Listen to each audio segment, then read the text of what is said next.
Bismillahirrahmanirrahim. Alhamdulillahirabbil alamin. Wassalatu wassalamu ala asyrafil mursalin sayyidina wa nabiyyina Muhammad ibn Abdullah Rasulil Amin wa ala alihi wa ashabihi wa man tabi'ahum bi ihsanin ila yaumiddin. Subhanaka la ilma lana illa ma 'allamtana innaka antal alimul hakim. Rabbi shrah li sadri wa yassir li amri wa hlul 'uqdatam min lisani yafqahu qawli. Rabbi yassir wa la tu'assir, Rabbi tamim bi khair, wa ba'd. Alhamdulillah, kita panjatkan syukur kepada Allah Subhanahu wa taala dapat sama-sama pada petang ini meneruskan bacaan kedua bagi kitab At-Tibyan fi Adabi Hamalatil Quran. Adab-adab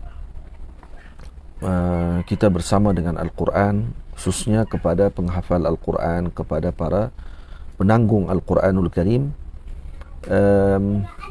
Walaupun kitab ini dikhususkan dengan tajuknya At-Tibyan fi Adabi Hamalatil Quran, jadi bukanlah bermaksud ianya hanya khusus kepada penghafal Al-Quran semata-mata. Sebaliknya kepada setiap orang yang ingin beradab dengan Al-Quran dan berdamping dengan Al-Quran Al-Karim.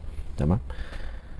Jadi saya muliakan Al-Fadhil Ustaz Zuhair Abdullah, Mudir At-Tahfiz Al-Imam Asy-Syafi'i, Matis, Hulu Klang, para guru Matis, para penuntut ilmu, warga Zawiyah Nasiriyah, para santri, ibu ayah, dan seluruh hadirin yang dirahmati Allah Subhanahu wa taala sekalian. Jadi kita telah masuk masih lagi dalam muqaddimah bagi kitab At-Tibyan fi Adabi Hamalatil Quran.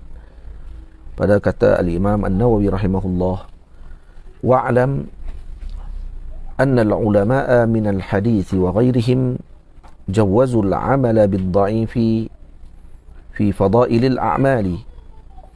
Ketahuilah olehmu, kata Al-Imam An-Nawawi rahimahullah, anna al-ulama'a min al-hadith, sesungguhnya para ulama sama ada daripada bidang hadis, wa ghairihim ataupun selain daripada hadis.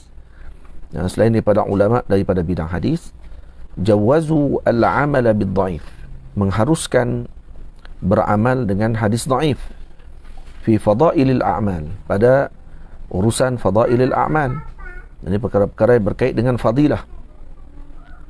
Kemudian disebutkan oleh Al-Imam As-Suyuti rahimahullahu ta'ala di dalam syarah bagi Taqrib Al-Imam An-Nawawi rahimahullahu ta'ala, beliau mengatakan bahawa wa yajuzu 'inda ahli al-hadis wa ghairihim at-tasahul fil asanid wa riwayatu ma siwa al-mawdu' min ad-dha'if. Jadi para ulama hadis mengharuskan beramal dengan hadis dhaif ataupun na'am, dan juga tasahul fil asanid, maksud sanadnya tidaklah mereka terlalu syadid untuk mengambil, terlalu menekankan ataupun terlalu bersikap keras untuk melihat setiap perawi tersebut. Wa riwayatu ma siwa al-mawdu'i min ad-dha'if, dan meriwayatkan apa sahaja hadis selain daripada hadis mawdu'. Yang tidak diriwayatkan hanya mawdu' yang tidak akan diriwayatkan. Sebaliknya yang lain daripada mawdu', hadis yang dhaif, lebih-lebih lagi hasan ataupun sahih, maka sudah tentulah diriwayatkan. Tamam? Wal 'amalu bihi min ghairi bayani dha'fihi fi ghairi sifatillah ta'ala wal ahkam kal halali wal harami wa ghairihima. Jadi tanpa menerangkan, dan mereka beramal dengan hadis dhaif. Ini para ulama zaman berzaman meletakkan sedemikian, beramal dengan hadis dhaif selain pada sifat Allah Subhanahu wa taala dan selain pada hukum hakam, kerana ianya berkait dengan bila berkait dengan sifat Allah dan juga hukum hakam, maka ataupun halal dan haram, maka perlu kepada hadis yang sahih dalam perkara tersebut, ataupun dalam menentukan sifat Allah Ta'ala tidak boleh dengan hadis yang dhaif. Intah. Tamam? Jadi disebut oleh Imam Nawawi rahimahullah, wa'lam anna al-ulama'a min al-hadith wa ghairihim jawazu al-amala bid-dha'ifi fi fadailil a'mali. Ketahuilah bahawasanya para ulama, dan ada daripada bidang hadis ataupun selain daripada bidang hadis, mengharuskan beramal dengan hadis dhaif pada fadail a'mal. Wa ma'a hadha, kata Imam, walaupun begitu apa yang dipegang oleh para ulama, fa inni aqtasiru 'ala sahih. Saya cuma mencukupkan di dalam kitab saya ini dengan hadis-hadis sahih. Fala adhkuru ad-dha'ifa illa fi ba'd al-ahwal. Saya tidak menyebutkan yang dhaif melainkan pada sebahagian tempat sahaja. Tamam? Jadi ini mauqifnya para ulama. Dan Imam Nawawi rahimahullah tidak menolak dhaif seperti yang dilakukan oleh sebahagian pihak pada waktu sekarang ini, yang mana menganggap hadis dhaif seakan-akan maudhu'. Bahkan bila diriwayatkan hadis yang dhaif, maka mereka kata, kenapa perlu pakai dhaif lagi sedangkan ada hadis sahih? Kenapa tak pakai hadis yang sahih? Jadi ini adalah ucapan yang salah dan ucapan yang sombong daripada orang-orang yang tidak mempelajari ilmu hadis. Faham? Kalau tengok dilihat macam mana para ulama hadis bicara, para ulama tidak menolak dan tidak, malah beramal dengan hadis dhaif pada fadail amal. Apa fadail amal contohnya? Contoh seperti fadilat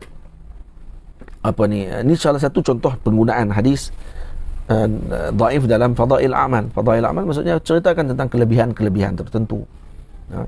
Juga di dalam bab berkaitan dengan al-qasas, cerita-cerita, al-qisas, cerita-cerita berkaitan dengan kisah, sirah, mawa'idh, maka itu tidaklah menjadi masalah kalau diletakkan hatta hadis dhaif sekalipun. Yang dilarang adalah hadis maudhu'. Hadis maudhu' maknanya itu bukan hadis Rasulullah sallallahu alaihi wasallam. Wa 'ala Allahil karimi tawakkuli wa i'timadi, dan ke atas kepada Allah Ta'ala lah yang maha mulia aku bertawakal dan bergantung, harap. Wa ilaihi tafwidi wastinadi, dan kepadanya aku berserah. Wa as'aluhu suluka sabilir rasyadi, dan aku memohon kepada Allah mengikuti jalan petunjuk. Wal ismata min ahli zayghi wal inadi, dan terjaga daripada ahli zayghi wal inad, orang yang sombong. Wad dawama ala dhalika wa ghairihi min al khairi fi izdiyadi, dan berterusan di atas jalan tersebut, yakni jalan ar-rasyad, dan dijaga daripada ahli zayghi wal inad. Wa ghairihi min al khairi fi izdiyad, dan selain daripada apa yang disebut tadi, maksudnya mendapatkan kebaikan demi kebaikan ditambah oleh Allah Subhanahu wa taala. Wa abtahilu ilaihi subhanahu, dan saya berharap kepada Allah Subhanahu wa taala an yuwaffiqani limardati, agar Allah memberikan taufik kepada saya kepada keridhaannya. Wa an yaj'alani mimman yakhshahu wa yattaqihi haqqa tuqatih, dan menjadikan saya di kalangan hamba-hambanya yang takut dan sentiasa bertakwa kepada Allah dengan sebenar-benar takwa. Wa an yahdiyani bihusnin niyyat, dan diberi petunjuk kepada saya dengan niat yang baik, dengan niat-niat yang baik. Wa yuyassira li jami'a anwa'il khairat, dan memudahkan kepada saya setiap jenis kebaikan. Wa yu'inani ala anwa'il mukramat, dan membantu saya ke atas segala perkara yang mulia. Wa yudimani ala dhalika hatta al-mamat, dan mengekalkan saya di atas jalan-jalan tersebut, perkara-perkara tersebut, sehinggalah kematian menjemput. Wa an yaf'ala dhalika kullahu bi jami'i ahbabi, dan Allah menjadikan sedemikian juga kepada seluruh para kekasihku. Moga kita termasuk kekasihnya Al-Imam Nawawi rahimahullahu ta'ala, karena doa beliau mustajab, beliau khutub min akhtab, dan juga salah seorang wali Allah Ta'ala yang agung, dan beliau ketua kepada para wali di zamannya. Wasairil muslimina wal muslimat, wa hasbiyallahu wa ni'mal wakil, wa la hawla wa la quwwata illa billahil aliyyil azim. Intaha. Wa yashtamilu hadzal kitab ala 10 abwab. Kitab ini ada 10 bab. Dan kalau kita lihat, bab yang pertama, fi atrafin min fadilati tilawatil qur'ani wa hamalatih, iaitu di antara hadis-hadis yang ataupun ayat Al-Quran yang menceritakan tentang kelebihan membaca Al-Quran dan juga menghafal Al-Quran dan juga penanggung Al-Quran ini. Yang kedua, bab yang kedua, fi tarjih al-Qur'ani wal-qari ala ghairihima. Maksudnya kelebihan Al-Quran dan juga pembaca Al-Quran, penghafal Al-Quran di atas selain daripada mereka. Al-babu tsalits fi ikrami ahli al-Qur'ani wan nahyi an adahum. Pada bab berkaitan dengan memuliakan ahli Al-Quran dan larangan menyakiti mereka. Al-babu rabi' fi adabi muallimil Qur'ani wa muta'allimih. Adab-adab pengajian ataupun guru Al-Quran dan juga kepada para penuntut ilmu Al-Quran. Al-babul khamis fi adabi hamilil Quran. Ini adab penanggung Al-Quran, hamilil Quran. Nah. Al-babus sadis fi adabil Qur'ani. Ini adab Al-Quran wa huwa mu'zamul kitabi wa maqsuduh. Dan ini adalah sebesar-besar maksud bagi kitab ini. Maka diceritakan tentang adab kita dengan Al-Quran Al-Karim. Al-babus sabi' fi adabin nasi kullihim ma'al Quran. Yani adab manusia seluruhnya bersama dengan Al-Quran. Al-babut tsamin fil ayati was suwaril mustahabbati fi awqatin wa ahwalin makhsusatin. Ayat-ayat dan surah-surah yang disunatkan untuk kita baca pada waktu dan keadaan yang tertentu. Al-babut tasi' fi kitabatil Qur'ani wa ikrabil mushaf. Ini cerita berkaitan dengan bab menulis Al-Quran dan memuliakan mushaf. Dan bab yang ke-10 fi dhabti alfadhi hadzal kitabi. Dhabit ataupun tafsiran kepada makna-makna yang gharib di dalam kitab ini.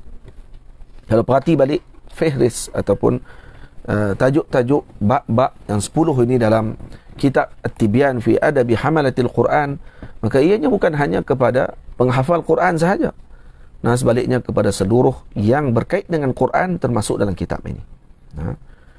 Jadi Allahumma salli ala Sayyidina Muhammad, kena perhati elok-elok. Ada orang tegur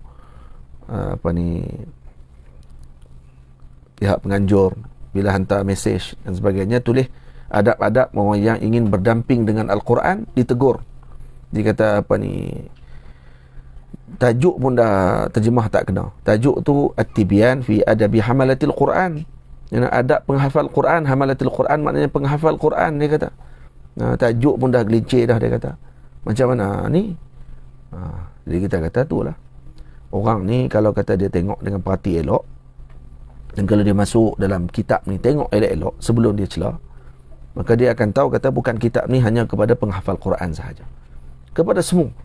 Siapa-siapa sahaja yang menanggung Al-Quran, siapa-siapa sahaja yang ingin beradab dengan Quran, maka ini kitabnya untuk dibaca. Bukan mesti kepada penghafal Quran sahaja. Cuma tajuknya disebutkan oleh Al-Imam Nawawi dengan fi adabi hamalatil Quran. Karena penghafal Quran mereka lebih untuk perlu beradab dengan Quran. Kenapa? Karena mereka diberi anugerah oleh Allah dengan Al-Quran Al-Karim. Sebab tu jangan cepat nak menyalahkan orang. Terjemahan bahasa Arab ni luas. Jadi moga-moga pihak penganjur diberikan oleh Allah Ta'ala, Fadil Ustaz Zuhair dan juga seluruh warga Matis diberikan kebaikan oleh Allah Subhanahu wa Ta'ala. Tamam. Al-babul awal. Bab yang pertama fi atrafin min fadilati tilawatil Qur'ani wa hamalatih. Tamam. Itu bab yang pertama pada menceritakan tentang ayat-ayat yang menyebutkan tentang fadilah tilawatil Quran, kelebihan membaca Al-Quran, dan hamalatih, dan juga kelebihan orang yang menghafal Al-Quranul Karim. Qala azza wa jalla, a'udzu billahi minasy syaithanir rajim, innal ladzina yatluna kitaballah wa aqamus salata wa anfaqu mimma razaqnahum sirran wa alaniyah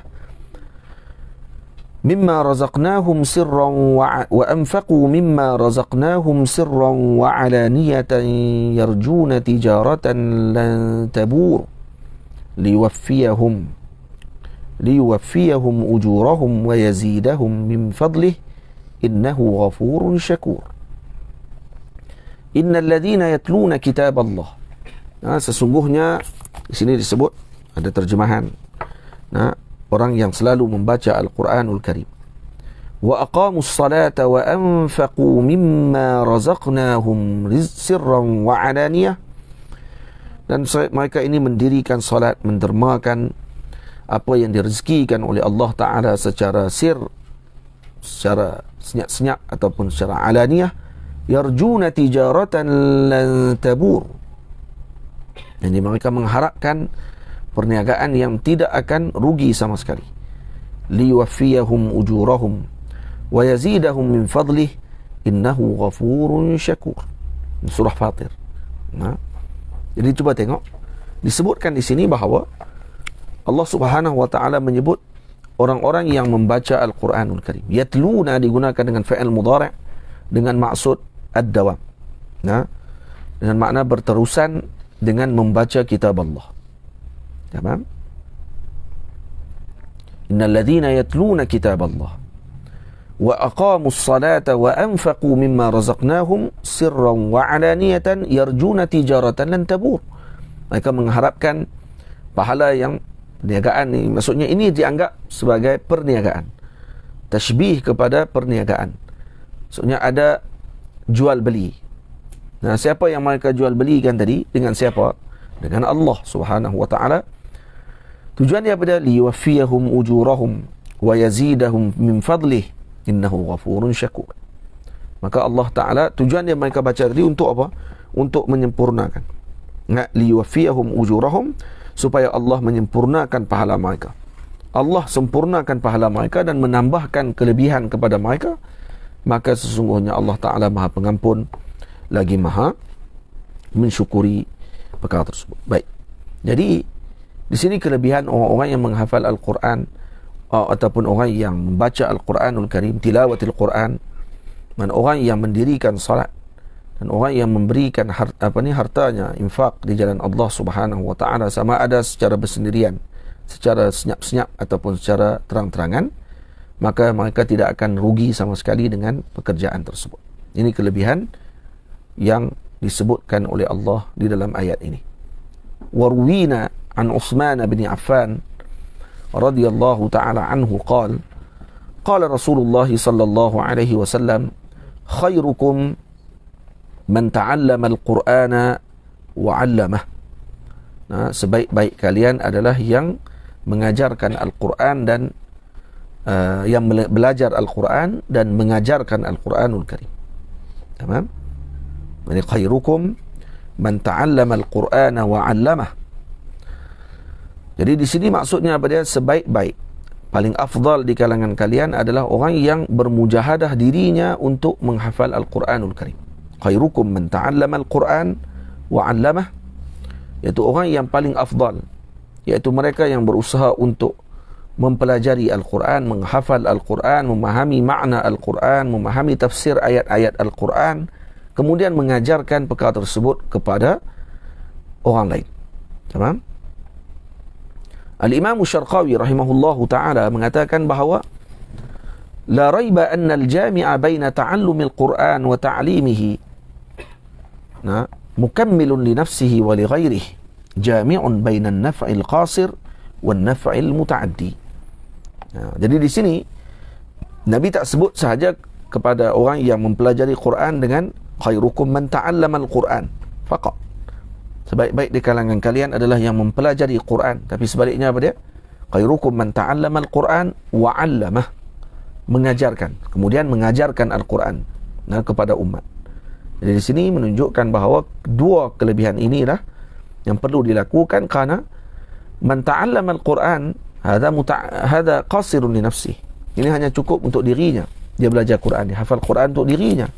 Wa 'allamah, maka manfaatnya tadi mutaaddi, kembali kepada orang lain ataupun memerlukan pihak yang kedua untuk dilaksanakan manfaat tersebut. Maka itu yang menjadikan mereka orang yang terbaik, kerana mereka tidak ikhtisar, tidak hanya mencukupkan kebaikan tadi kepada diri mereka, sebaliknya disampaikan kepada orang lain. Tamam? Jadi tidak disebut di sini, kata Syekh Abdullah Syarqawi rahimahullah, inna min lazimi hadha afdaliyatil muqri' 'ala al-faqih. Tak bermaksud di sini dalam hadis bahawa orang yang menjadi qari' ataupun muqri' yakni penghafal Quran itu lebih baik daripada faqih. Lianna al-muqatabin bidzalika kana fuqaha bidzalik. Karena yang disebutkan dalam hadis ni kepada oleh Nabi sallallahu alaihi wasallam juga disebutkan kepada fuqaha pada zaman Nabi sallallahu alaihi wasallam. Tamam? Idz kanu yudruna ma'ani al-Qur'ani bisaliqah akthar min dirayati man ba'dahum bil iktisab. Tamam? Jadi karena fuqaha pada zaman Rasulullah sallallahu alaihi wasallam dan pada zaman tabi'in dan tabi'in, maka mereka mengetahui tentang makna Al-Quran dan juga mengetahui tentang apa yang dimaksudkan oleh Al-Quranul Karim bis saliqah, yakni dengan malakah yang luar biasa. Tamam? Jadi di sini sebenarnya Nabi ingin menyebutkan kepada kita, kata Sayyidi Abdullah Syarqawi, sebagai wa'zun au irsyad, sebagai peringatan dan juga panduan ataupun irsyad, apa dia, petunjuk kepada para ulama, menyeru mereka untuk mengajar kaum muslimin. Jadi jangan hanya ikhtisar pada diri sendiri. Kamu belajar untuk apa?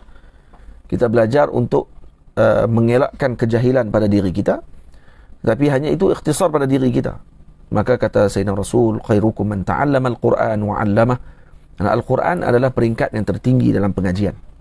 Kalau kita pelajari ilmu syariah, maka ilmu Al-Quran ataupun ilmu yang kita pelajari, alat ilmu, nahu, saraf, mantik, balaghah dan sebagainya, adalah untuk berkhidmat kepada Al-Quranul Karim. Tamam? Untuk berkhidmat kepada Al-Quran Al-Karim.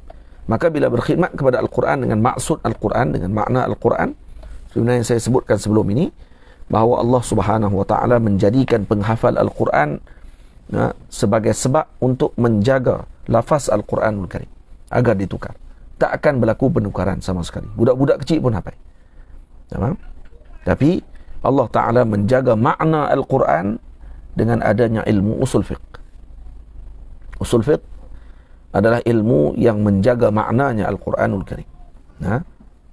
Jadi perlu kepada penguasaan ilmu tersebut untuk memahami makna Al-Quranul Karim. Dan ilmu usul fiqh pula adalah mausu'ah ilm dalam ilmu Islam, yang terkandung di dalamnya pelbagai kebaikan dan juga kelebihan. Dia seolah ensiklopedia dalam ilmu Islam. Dan sebelum menguasai ilmu tersebut, perlu bagi penuntut ilmu melalui proses perjalanan, iaitu memahami nahwu, memahami saraf, memahami balaghah, memahami mantik, untuk masuk ke dalam atau ilmu kalam, ilmu kalam atau ilmu akidah, sebelum masuk menceburi ilmu usul fiqh. Maknanya apa dia? Akhirnya akan kembali balik kepada apa? Berkhidmat kepada Al-Quran Al-Karim. Ini seperti yang disebutkan oleh Maulana Syekh Ali Jum'ah hafizahullah ta'ala, yang disebutkan oleh Maulana Syekh Usamah Al-Azhari di dalam karangan beliau. Tamam? Baik. Jadi khairukum man ta'allama Al-Quran wa 'allamah. Dan kemudian yang kedua, untuk kita faham bahawa qari pada zaman Rasulullah sallallahu alaihi wasallam dan zaman para sahabat, dimaksudkan kepada mereka adalah alim. Sebab tu kata Sayyidina Umar dalam Muwatta' Al-Imam Malik radhiyallahu ta'ala anhu, Al-Imam Amirul Mukminin Umar ibn Al-Khattab radhiyallahu ta'ala anhu pernah menyebut, saya menyukai para qari di zaman ini, di zaman beliau, memakai pakaian putih ketika menghadiri solat Jumaat di masjid. Jadi kata Sayyidina Amirul Mukminin Umar bin Al-Khattab radhiyallahu ta'ala anhu, saya suka kalau qari pada zamanku memakai pakaian yang berwarna putih. Apa makna qari di sini? Adakah pembaca Al-Quran, penghafal Al-Quran? Tidak. Kata Maulana Syekh Ali Ahmad Ali Taharayyan, Syekhuna, Allah yarhamuh, moga Allah Ta'ala merahmati beliau, wafat baru-baru ini. Beliau menyebut bahawa dimaksudkan dengan qari di sini adalah al-alim, al-faqih, kata beliau. Karena qari pada zaman tersebut ataupun faqih pada zaman tersebut, kesemua mereka menghafal Al-Quran Al-Karim. Jadi kena niat dalam hati kita untuk menghafal Al-Quran Al-Karim sebelum kita menutupkan mata kita, bertemu dengan Allah, kita menjadi orang-orang yang menghafal Al-Quran Al-Karim, insya-Allah ta'ala. Rawahu Abu Abdullah Muhammad bin Ismail ibni Ibrahim Al-Bukhari fi sahihihi alladhi huwa asahul kutubi ba'da Al-Quran. Ada satu perkara yang perlu tambih. Ada orang pernah bertanya, kenapa Al-Imam An-Nawawi rahimahullah digelar dengan Abu Zakaria Yahya? Sedangkan Al-Imam An-Nawawi tidak berkahwin. Macam mana kita nak jawab? Maka kata ulama, gelaran Abu Zakaria Yahya ni keluar tajuk ni, kita tak masuk ni. Bukan tajuk ni, cuma terlintah dalam kepala kita. Kenapa Imam Nawawi digelar Abu Zakaria Yahya An-Nawawi? Yahya bin Sharaf. Kenapa digelar Abu Zakaria sedangkan beliau tak kahwin? Tak ada anak, macam mana boleh sebut Abu? Bapa Zakaria namanya Yahya. Kenapa? Karena kata ulama lughah, ini adalah ala ghairi qiyas disebut. Nisbah ini ala ghairi qiyas. Karena qiyasnya, seorang tadi kalau diletakkan dengan nisbah ataupun kepada kunyah yang tertentu, maka diletakkan khusus kepada orang yang ada anak, biasanya begitu. Maka digelar Abu Zakaria, anaknya nama Zakaria, maka dia ayah kepada Zakaria, diletakkan dengan Abu Zakaria. Kalau saya nama anak saya Muhammad yang sulung, maka saya letak nama anak saya, letak kunyah saya Abu Muhammad. Atau Abu Aisyah, atau Abu Maryam, atau Abu Nafisah, boleh letak mana-mana pun. Tapi biasanya diletakkan anak yang sulung, yang gelarannya. Dan berdasarkan pandangan tersebut, kata ulama, ala ghairi qiyas, boleh diletakkan kunyah hatta kepada orang yang tidak berkahwin sekalipun, hatta kepada yang bukan anaknya sekalipun. Seperti Sayyidatuna Aisyah radhiyallahu taala anha digelar dengan Ummu Abdillah. Dan Sayyidatuna Aisyah tidak ada anak, maka digelar beliau dengan Ummu Abdillah. Maka dimaksudkan tadi adalah Abdullah bin Zubair radhiyallahu taala anhu menurut pandangan sebahagian ulama. Tamam? Jadi itu yang pertama. Yang kedua, kenapa disebut Abu Zakaria? Karena Sayyidina Al-Imam An-Nawawi namanya Yahya. Sebagai mengikuti bahawa Sayyidina Zakaria ada kaitan dengan Nabi Allah Yahya alaihi salam. Maka orang yang bernama Yahya biasanya akan digelar dengan atau dikutakkan kunyahnya Abu Zakaria. Kalau orang tu namanya Yusuf, maka dia akan diletakkan dengan Abu Ya'qub. Tamam? Abu Ya'qub. Kalau Yusuf, Abu Ya'qub. Kalau Ibrahim, Abu Ishaq. Kalau namanya Ibrahim, dia letak Abu Ishaq. Kalau Umar, Abu Hafs. Kalau Umar biasanya Abu Hafs. Kalau Ahmad, itu Syihabuddin, Syamsuddin, itu lain. Kalau kata Ibrahim, Abu Ishaq. Yahya, Abu Zakaria. Kalau Yusuf tadi apa dia? Abu Ya'qub. Baik, soalan. Sebab tengok Wildan duk tengah. Kenapa pula?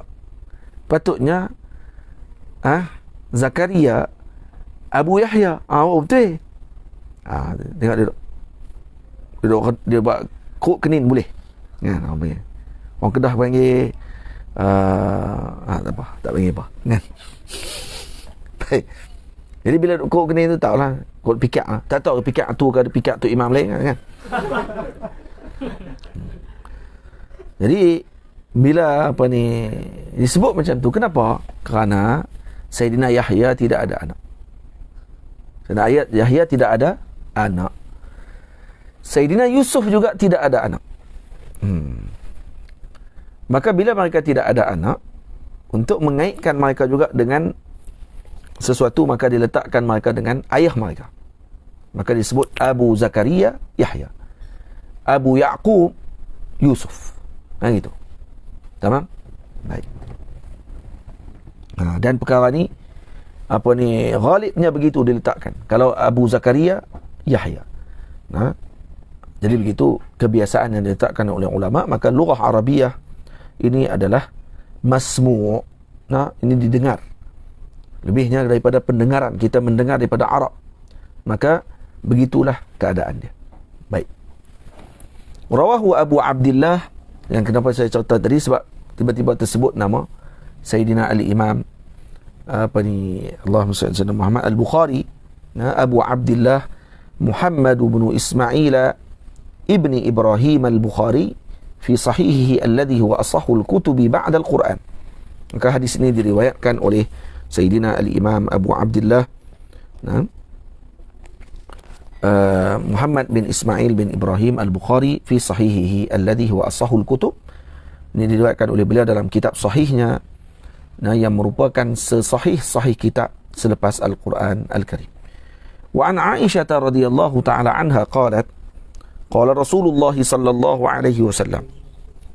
Daripada Sayyidatuna Aisyah radhiyallahu ta'ala anha, kata beliau, telah bersabda Rasulullah sallallahu alaihi wasallam, alladhi yaqra'ul Qur'ana wa huwa mahirun bihi ma'as safaratil kiramil bararah.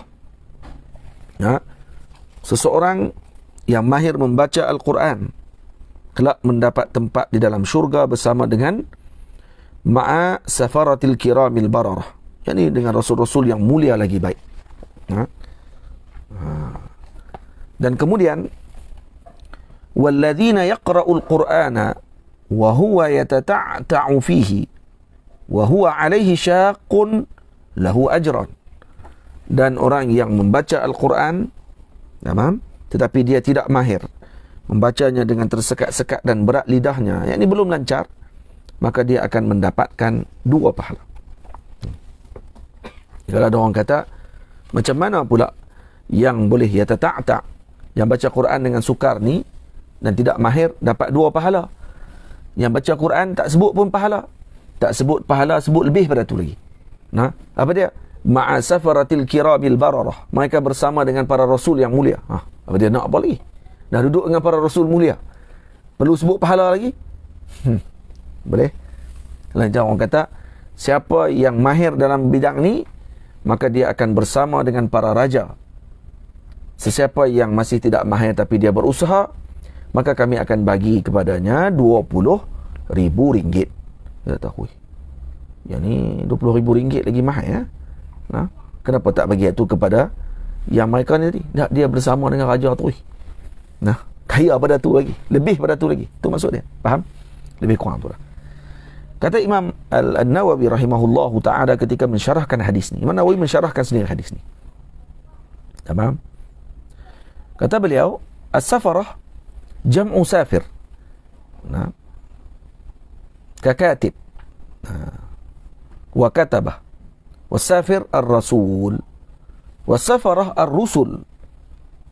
Liannahum yusfiruna ila an-nasi birisalatillahi ta'ala. Tamam?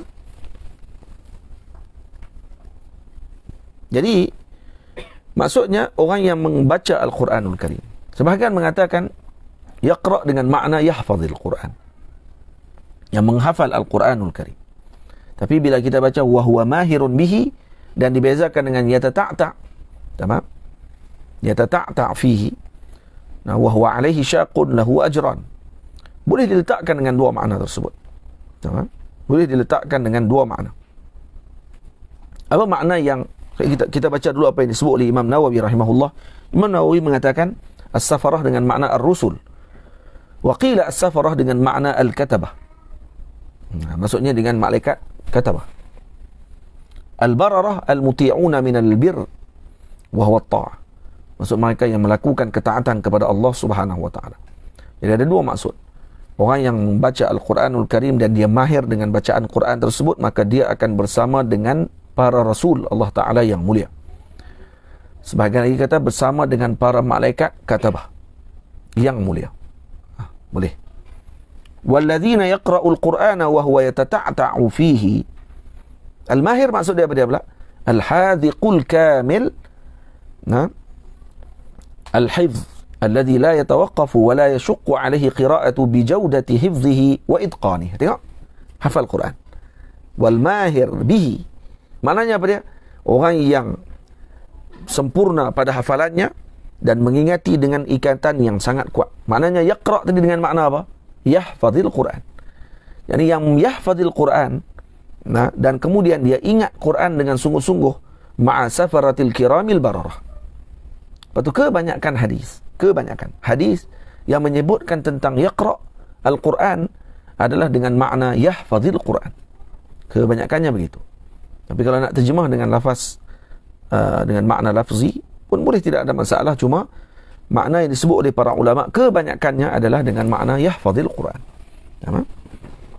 Walladhi yaqra'ul Quran wa huwa yatata'ta' fihi. Tu macam mana pula? Orang yang menghafal Quran tetapi dia yatata'ta'. Wa huwa alaihi syaqun. Yatata'ta' bukan dengan makna dia hanya membaca dengan tidak lancar. Bacaan tidak betul pada makhraj. Bukan tu maksudnya saja. Itu satu maksud. Maksud kedua adalah dengan maksud dia sukar, susah nak ingat, tapi dia usaha. Tetap berusaha untuk mengingati Al-Quranul Karim. Itu maksud yaqra'ul Quran wa huwa yatata'ta'u fihi. Susahnya dia dalam untuk menghafal Al-Quranul Karim. Faham?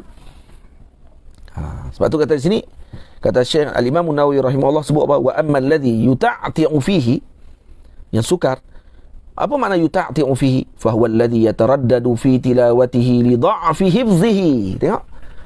Dia jadi susah nak baca, dia terlupa. Macam yang berlaku kepada kita kalau jadi tok imam dan kita hafal Quran, kadang-kadang kita terlupa. Bukan semua hafal Quran boleh ingat dengan kuat macam Quran duduk di depan dia. Kadang-kadang dia baca-baca terlupa.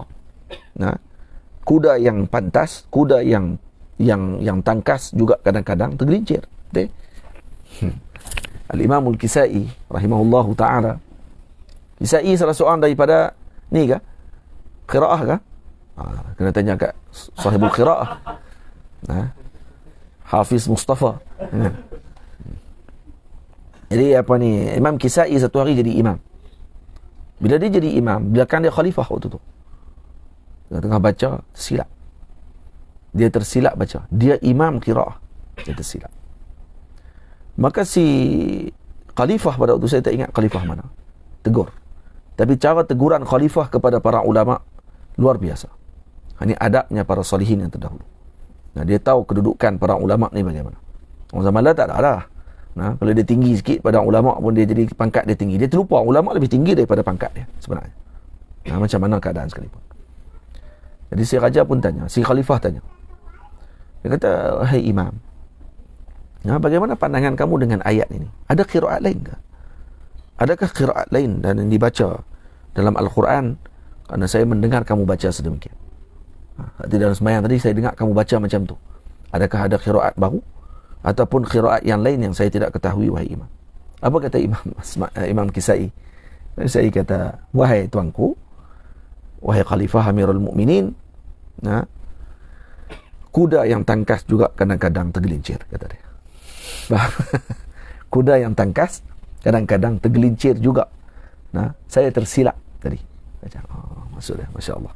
Dia bukan dia nak tegak tadi, dia nak tahu kalau ada ilmu baru yang dia boleh ambil. Dan tengok macam mana jawapan Al-Imam Al-Imam Al-Kisai rahimahullah ketika ditegur sedemikian. Tanya dulu. Kena dia ni ahli Quran. Lepas tu Amirul Mukminin buat apa waktu tu? Khalifah waktu tu kata, dia ni ahli Quran, yang aku tak ada ilmu Quran macam dia ada. Kena tanya dulu. Kemungkinan yang dia bagi tahu, aku tak tahu. Orang zaman lah tak dah. Tok guru duk cakap ni, dia boleh komen bawah, "Dah, ini dhaif ni. Ini tak kena ni." Yang saya tahulah, saya baca Google tu, tu lah dia sebut dalam Google tu. Ya Allah, ya Tuhanku. Ambil haid, panah kepala baru tahu. Kena haid tepat kan. Tamam. Apa sebut macam tu? Tengok dulu dengan siapa kamu nak kritik. Pagi tadi dalam Aikim saya dah sebut tadi. Ada 3 syarat nak kritik orang. Yang pertama apa dia? Ilmiah. Ilmiah maksudnya apa dia? Kena sama kedudukan ilmu dengan orang tersebut. Ataupun kita tahu ilmu yang orang tu ada. Yang kedua apa dia? Ma'lumiyah. Ma'lumiyah. Apa dia makna ma'lumiyah?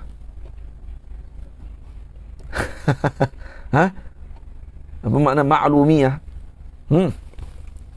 Ma'lumiyah apa dia? Apa ni? Nama apa lah ni? Zahid Ilhamuddin. Ma'lumiyah apa dia? Kata tidak begitu. Tidak. Siapa dia? Ma'lumiyah apa dia? Ilmiah sama ilmu. Okay? Sama pengetahuan dia dengan orang yang dia nak bincang. Yang ketiga apa dia? Maudu'iyah tadi. Ma'lumiyah dengan maudu'iyah. Maudu'iyah yang menumpu kepada perbincangan, kan? Apa yang patut kita bincangkan tadi. Kalau maklumiah tadi apa dia? Tak pun lupa maklumiah. Kita sebut, kita lupa. Maklumiah maknanya adalah sumber yang digunakan tadi adalah tepat untuk kita kritik. Itu panggil maklumiyah. Sumber maklumatnya tepat. Baik. Dia kena ada 3 tu dulu. Baru nak rat. Ini orang yang kita nak rat tadi, dia memang pakar dalam bidang tersebut. Dia ahli dalam bidang tadi. Kita nak rat, tengoklah dulu keadaan dia. Ini tidak pandai je kerja, nak komen tak habis-habis. Ini orang kita. Komen. Pandai nak komen. Komen dulu. Lepas tu dia tinggal. Dia bukan dengar lah Tok Guru tu cerita apa. Pengajian sejam. Dengar 5 minit tu, terus komen. Macam dia adalah alimul allamah, faqihul ummah, faridud dahri, semua ada kat dia. Al-Googly, daripada Google. Pengajian keluaran dia daripada Google. Tamam. Jadi orang yang yatata'ta' fihi, ramai orang terjemah yatata'ta' dengan makna orang ni baca payah. Baca payah ni macam mana? Tak erti baca terus. Duk yatata'ta'. La, yatata'ta' di sini dengan makna pada orang ni tidak semahir hafalan dia seperti orang yang mahirun fihi. Tamam. Kalau yatata'ta' dengan makna dia tidak boleh baca langsung, maka tidak jauh untuk dia dapat pahala. Cuma tu kena pergi mengaji dulu. Dan dia sebenarnya tak boleh nak dibandingkan dengan mahir fihi. Boleh? Jadi sebab tu disebut di sini apa dia? Yatata'ta' fihi fi tilawatihi ay li dha'fi hifzihi. Falahu ajran ay ajrun bil qira'ah, baca. Yang kedua ajrun bi ta'atut bi ta'atihi, bi ta'atihi. Dengan tata'tu'nya. Dia betul bi ta'atu'tihi. Ajrun bi ajrun bi mana bi tadi dia? Bi ta'atu'tihi. Tu. Fi tilawatihi wa masyaqqatihi. Ketika susah baca Quran tadi. Walaysa ma'nahu alladhi yatata'ta' alaihi lahu min al-ajri akthar min al-mahir bihi. Jadi di sini bukan maksudnya orang yang yatata'ta' lebih banyak pahala daripada orang yang mahir. Balil mahir afdal wa akthar ajran. Bahkan orang yang mahir tadi lebih banyak pahalanya li'annahu ma'as safarah. Karena dia bersama dengan para rasul. Dan kita sebut tadi, walahu ujurun kathirah, dan dia lebih banyak pahalanya. Walam yadhkur hadhihi al-manzilata li ghairihi. Tak disebut manzilah ni kepada orang lain, bahawa mereka bersama dengan para rasul, melainkan kepada al-mahiru fi qiraatil Quran atau fi hifdzil Quran. Jadi di sini memberikan semangat kepada kita untuk ijadatil hifz, bersungguh-sungguh dengan hafalan, sehingga membaiki hafalan kita tadi seolah Al-Quran berada di depan kita.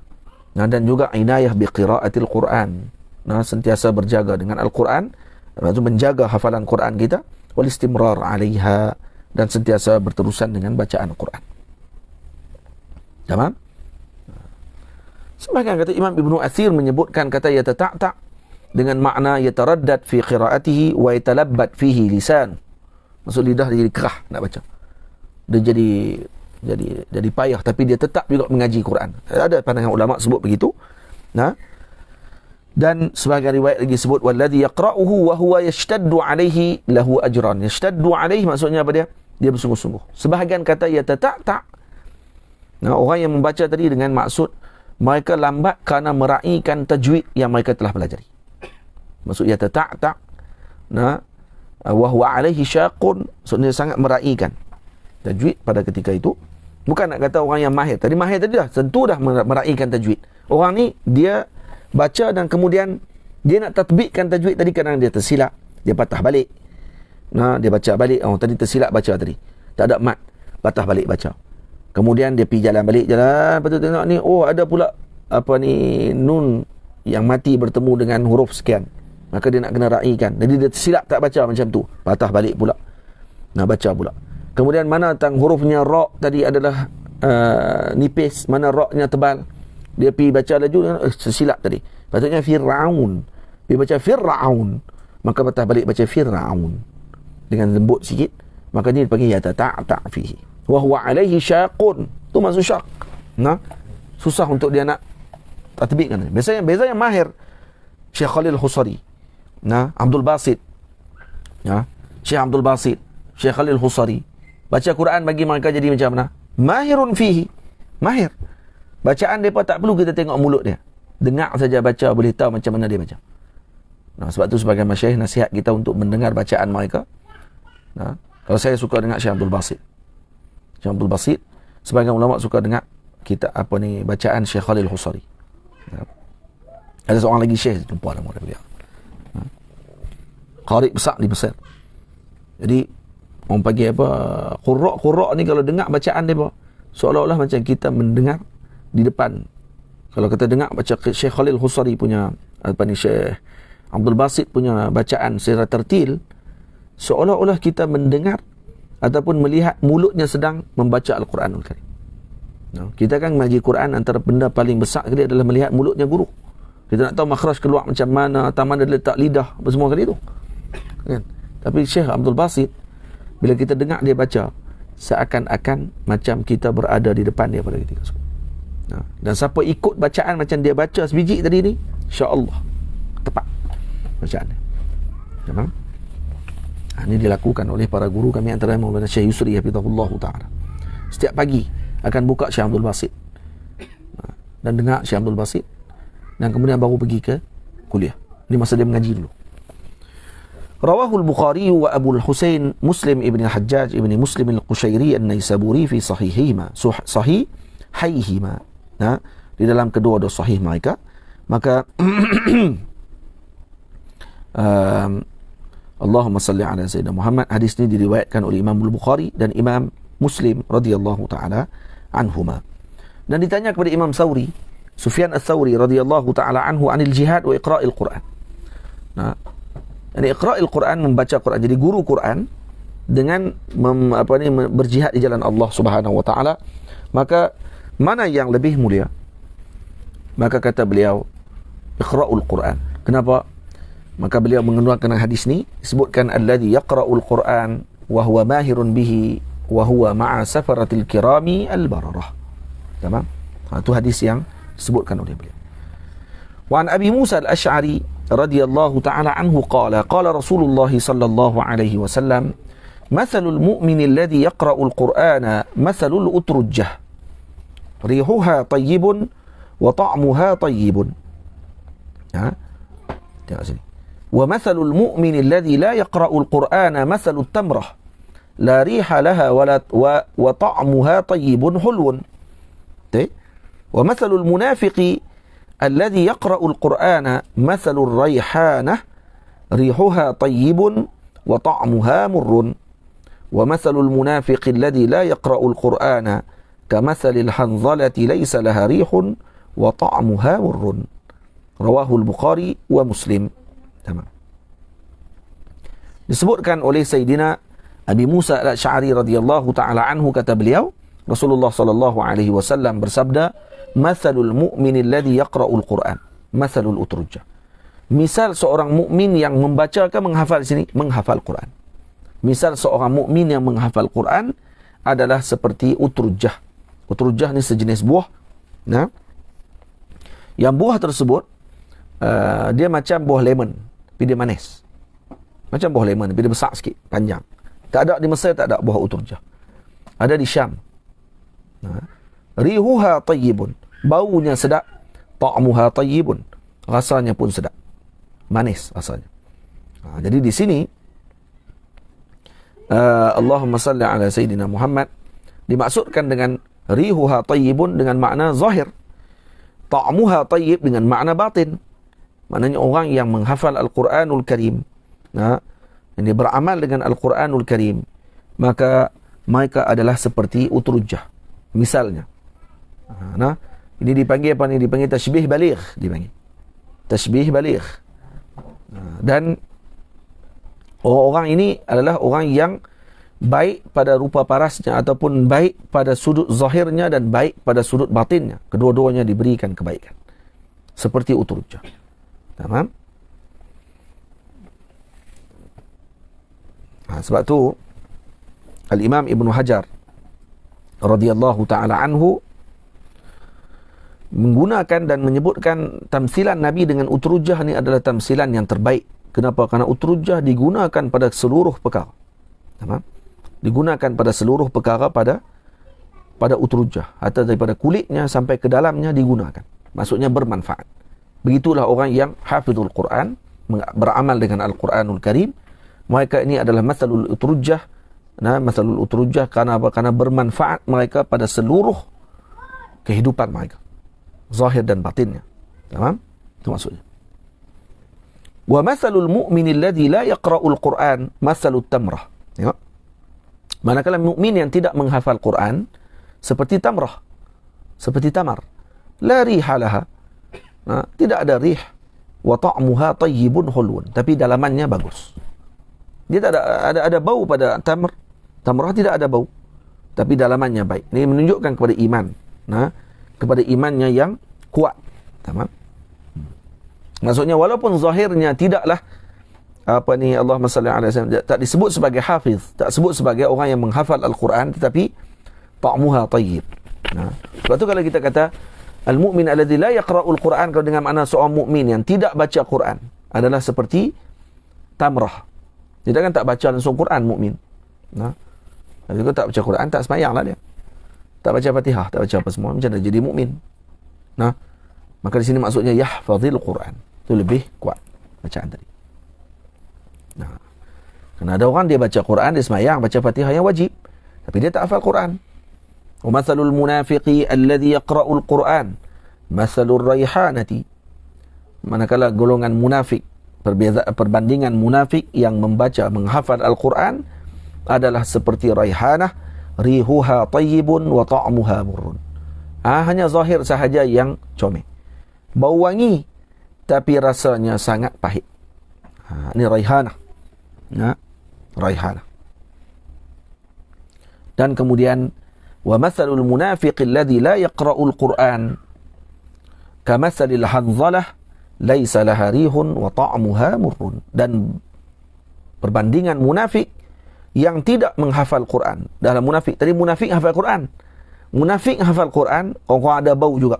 Maksud Quran tetap memberi kebaikan juga hatta kepada munafik. Pada zahir pun tak parah.